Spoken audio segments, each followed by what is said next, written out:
पतंजलि योग सूत्र में दूसरे पाद में आता है, सेकंड चैप्टर में।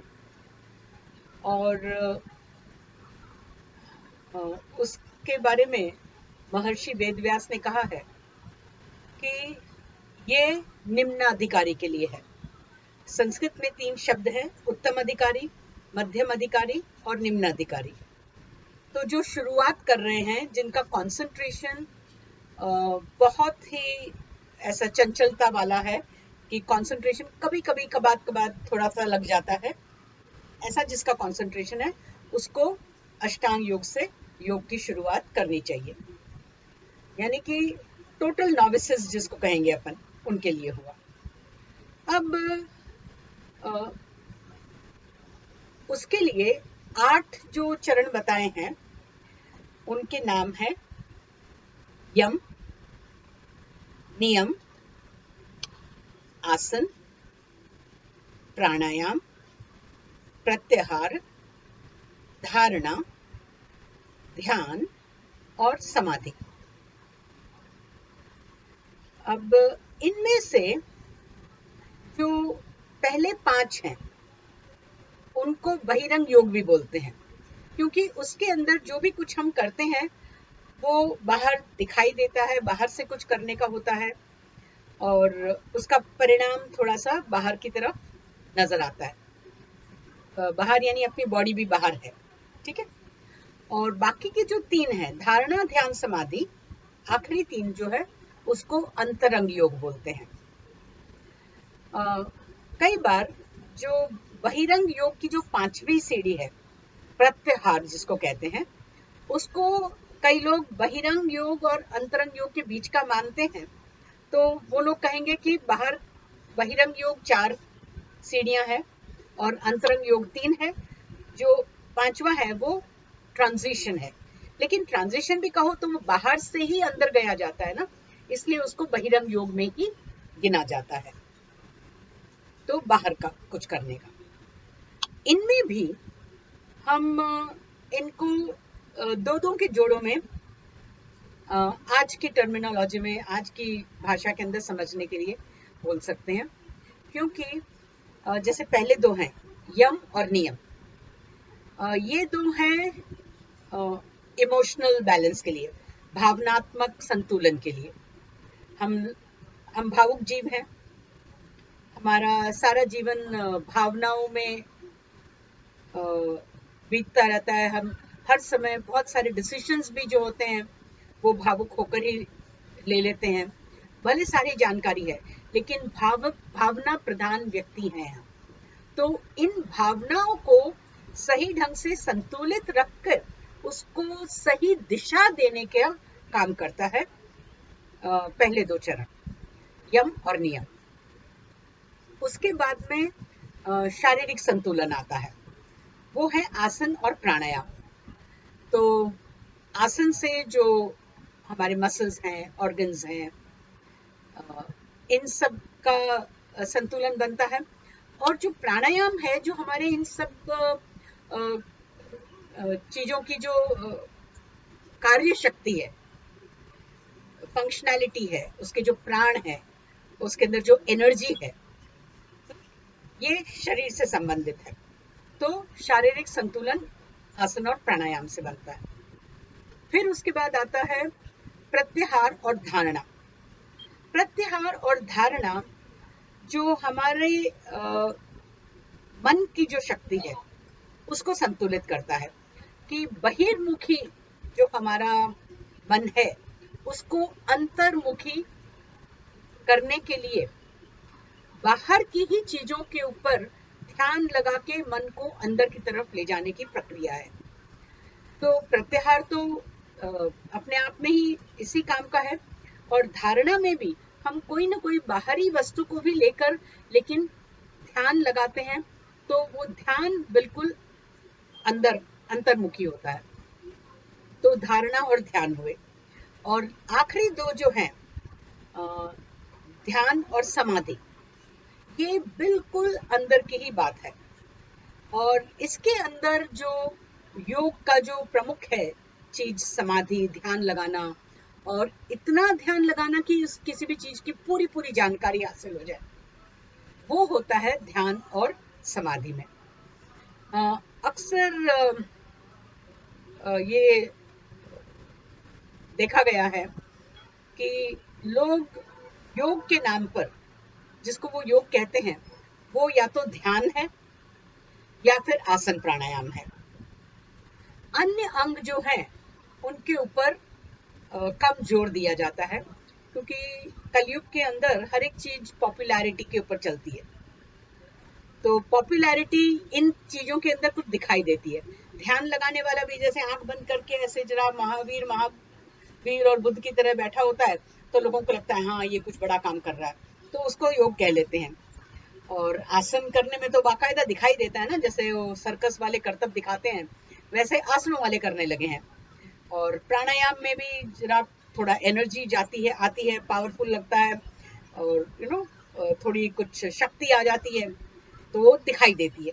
तो इसलिए ये सारी चीजें जो हैं वो योग के नाम पर प्रचलित हुई हैं, और अक्सर लोग इसी को योग मान लेते हैं और सिर्फ इसी के अंदर अटक के रह जाते हैं।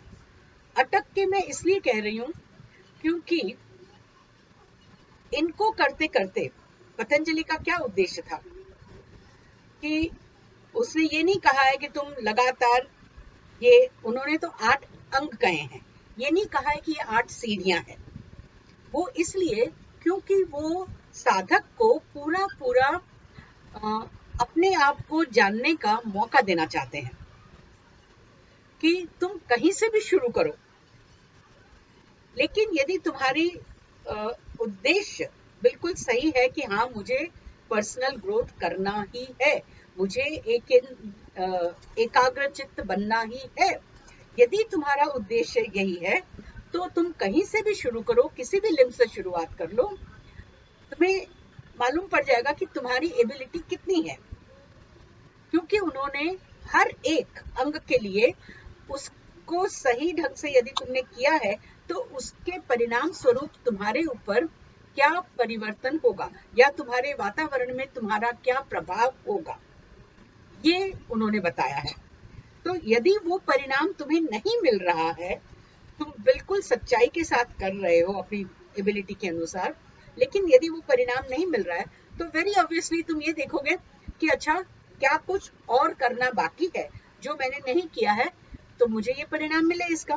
जैसे अब आसन के लिए परिणाम उन्होंने कहा है द्वंद्व अनाभिघात, यानी कि जो मन में हमारे द्वंद्व होते हैं या जो जीवन में हमारे द्वंद्व होते हैं, हम उसके बीच में हमारा आराम से संतुलन बनाए रख सकते हैं यदि हमने आसन सही ढंग से किए हैं तो। यानी आसन सही ढंग से किए हैं, उसका टेस्ट ये है कि द्वंद्वानाभिघात। लेकिन हम उसकी तरफ ध्यान ही नहीं देते। जैसे गर्मी और सर्दी के अंदर हम सम रह सकें, प्लेजर और पेन के अंदर हम समता रख सकें, सुख दुख में हम सम रहें, ये सारा सब तो हमारा हो ही नहीं रहा। फिर भी लोग पीछे पलट कर देख नहीं पा रहे हैं, क्योंकि उसके बारे में जानकारी कम है। और अनफॉर्चुनेटली यम और नियम के बारे में जो भी जानकारी है, जो समझ है, कई बार ऐसे शब्दों में बताई जाती है, ऐसे उदाहरण देके बताई जाती है कि लोगों को लगता है कि ये तो कोई दूसरे दुनिया की चीजें हैं, ये इस दुनिया की बातें नहीं है, क्योंकि है तो यूनिवर्सल वैल्यूज। कहने को हर कोई जानता है कि ये चीजें बहुत इंपॉर्टेंट है। यम भी 5 है, नियम भी 5 है। 5 यम है, कौन से, पहले नाम बताऊंगी। अहिंसा, सत्य, अस्तेय, ब्रह्मचर्य और अपरिग्रह। नियम भी 5 हैं, जिनका नाम है शौच, संतोष, तप, स्वाध्याय और ईश्वर प्रणिधान। अब असल में इन सबको करते हुए भी हम योग की बहुत सारी चीजें, जिसको लोग योग से पाना चाहते हैं आज के जमाने में, तो खास करके उनको वो खाली यम नियम पालन करने से भी मिल जाएगी। लेकिन दिक्कत ये है कि यम नियम हम कैसे पालन करें, क्योंकि हमें लगता है कि हमारे आसपास का वातावरण उसके लिए सही नहीं है। हो सकता है पहले थोड़ा सा यम और नियम कैसे आपस में अलग है वो बता दूं। यम में उसकी प्रैक्टिस करने के लिए हमें सामाजिक जीवन जीते हुए कर सकते हैं उसको। यानी कि हम आम आदमी समाज में ही जीते हैं, एक दूसरे के साथ में व्यवहारिक हमारा संबंध होता है। तो व्यावहारिक संबंधों से यम को प्रैक्टिस करने का मौका मिलता है। कैसे? जैसे पहला यम है अहिंसा। अब आसपास तुम्हारे कोई है ही नहीं, कुछ है ही नहीं, तो तुम हिंसा या अहिंसा कर रहे हो कैसे मालूम पड़ेगा? नहीं मालूम पड़ सकता। तो वो तो हम जब दूसरों के साथ में संपर्क में आते हैं, उनके साथ में कुछ लेन देन होता है, उनके साथ में कुछ व्यवहार होता है, तभी हमारे को मालूम पड़ता है कि हम कितने हिंसक हैं या कितने अहिंसक हैं। राइट? तो जब पहचानते हैं कि हमारे में ऐसी ऐसी हिंसा की भावना आ रही है, तो हम उसके ऊपर काम कर सकते हैं। यानी कि अहिंसा की भावना तो डेवलप अपने आप में ही करनी है, लेकिन वो हो गई है, पहचानने के लिए हमें व्यवहार चाहिए। तो हिमालय पे जाके बैठा हुआ योगी, जहाँ उसके आसपास कोई शायद मच्छर भी नहीं मंडरा रहा है, कोई मक्खी भी नहीं है, कोई पक्षी नहीं उड़ के आ रहा है उनके पास में, तो वो किस बात की अहिंसा से प्रैक्टिस कर पाएंगे? उनको मालूम ही नहीं पड़ेगा कि उनके अंदर हिंसा की भावना है भी कि नहीं, वो पूरी उनको निकालने की जरूरत है कि नहीं है। तो ये अनभिज्ञ रहेंगे। तो प्रैक्टिस करने के लिए सामाजिक जीवन बहुत आवश्यक है। तो हम तो समाज में ही रहते हैं, तो हमारे लिए तो यम नियम ऑटोमेटिकली एक बहुत अच्छा तरीका है योग शुरू करने का। तो अहिंसा का हुआ। दूसरा है कि हम अक्सर बहुत सारी चीजें के लिए अपने आप को दोषी ठहरा देते हैं, सारा अपने आप के ऊपर ले लेते हैं, बेसहारा महसूस करते हैं कई बार कई चीजों के लिए कि हमारे ऊपर भगवान ने इतना दुख कैसे दे दिया। वो इसलिए होता है क्योंकि हम ये भूल जाते हैं कि हम इस दुनिया में, इस जीवन में एक लिमिटेड एबिलिटी के साथ आए हैं। हमारी एक लिमिटेड कैपेसिटी है, और जो बहुत सारी चीजें ऐसी हैं जो हमारे जानकारी, हमारी समझ और हमारी काबिलियत से ऊपर है। और कई बार ऐसा होता है ना कि तुमने किसी चीज के लिए तैयारी की हो, लेकिन अचानक ही कुछ अलग हो जाता है, उसके बावजूद वो जो अलग परिस्थिति के अंदर जो एक अलग हेल्प चाहिए थी वो भी कहीं से आ जाती है ना? तो ये अचानक कहीं से हेल्प आ जाना या अचानक कहीं से मुसीबत आ जाना, दोनों ही तुम्हें ईश्वर प्रणिधान से जोड़ते हैं। हेल्प आ जाती है, तब हेल्प इसलिए आ जाती है क्योंकि तुमने एक्सेप्ट कर लिया कि हाँ ये सिचुएशन है, अब जैसा भी होगा उसको मैं अपनी तरफ से बेस्ट करूंगा या करूंगी। और जो मुसीबत जो आ जाती है वो इसलिए आ जाती है क्योंकि हम जो भी कुछ हो रहा है उसको एक्सेप्ट नहीं कर पाते हैं, इसलिए वो हमें मुसीबत लगती है। तो ईश्वर प्रणिधान शुरू होता है एक्सेप्टेंस से, कि स्वीकार कर लो, कि स्वीकृति हो कि जो भी हो रहा है उसके साथ में मुझे अब आगे कैसे चलना है। हे ईश्वर हेल्प कर। तो कहाँ से, किस कोने से कैसे तुम्हारी हेल्प आएगी? कभी कभी हेल्प तुम्हारी बुद्धि के विचार से भी आती है। हाँ, एक अचानक से एक आइडिया स्ट्राइक हुआ जो कि अच्छे से काम कर गया उस समय, तो वो भी ईश्वर प्रणिधान है। यानी किसी भी काम को करने से पहले तुम उसको ईश्वर से समर्पित कर दो और उसकी दया मांगो कि इस काम के अंदर वो तुम्हारे साथ हो। न कि करने के बाद में, वो भी कर सकते हैं शुरुआत में, जिन लोगों को पहले उसका वाइब्रेशन नहीं होता है कर सकें तो वो भी कर सकते हैं। तो ये तो हो गए यम और नियम। आसन मैं आप पहले ही बता चुकी हूँ। प्राणायाम के अंदर मन स्थिर होने लगता है कि आप बहुत देर तक आपके सांस धीमी गति से चलती है, आपकी एनर्जीज आपके कंट्रोल में होती है, एनर्जीज वेस्ट नहीं होती है आपकी वगैरह। तो ये सारा सब प्राणायाम से होता है। प्रत्याहार का मतलब है इंद्रियों को अपने आप में अंदर की तरफ समेटना। हमारी इंद्रियों की आदत जनरली क्या है? हम बाहर का देखते हैं, आंख से बाहर से देखते हैं, कान का बाहर से सुनते हैं, टेस्ट भी हम बाहर की चीज को करते हैं, राइट। त्वचा बाहरी को स्पर्श करती है, राइट। इंद्रियों को अंतर्मुखी करने का अर्थ ये है, कभी 2-5 मिनट आंख बंद करके थोड़ा अपने ध्यान को जरा अंदर की तरफ डालने की देखो, कितनी सारी बातें सुनाई देगी तुम्हारे को, तुम्हारे माइंड में। हाँ, यानी कि अंदर भी कितना सब कुछ चल रहा होता है, तो तुम खुद को सुनो, खुद को देखो। और ये जब तुम आसन प्राणायाम वगैरह करोगे तो इसकी भी काबिलियत जनरेट होगी और तुम कर पाओगे। तो ये है प्रत्याहार। धारणा का अर्थ होता है किसी एक चीज पर, एक बिंदु पर ध्यान केंद्रित करना, कोई एक वस्तु के ऊपर ध्यान लगाना। ध्यान तो बार बार भटकेगा भी, लेकिन वापस उसके ऊपर ले आना। तो ये हुआ धारणा। ध्यान है तो उसमें लगातार किसी एक वस्तु के ऊपर, वस्तु के एक पहलू के ऊपर आप ध्यान दो। ध्यान यदि हटता भी है तो वापस उसी वस्तु पे, उसी पहलू के ऊपर आता है। तो यानी लगातार चित्त के अंदर एक ही एक वृत्ति जब बनती रहती है तो वो ध्यान है, तो एकाग्र चित्त हो गया। ऐसे एकाग्र चित्त को ऑटोमेटिकली समाधि लग जाती है।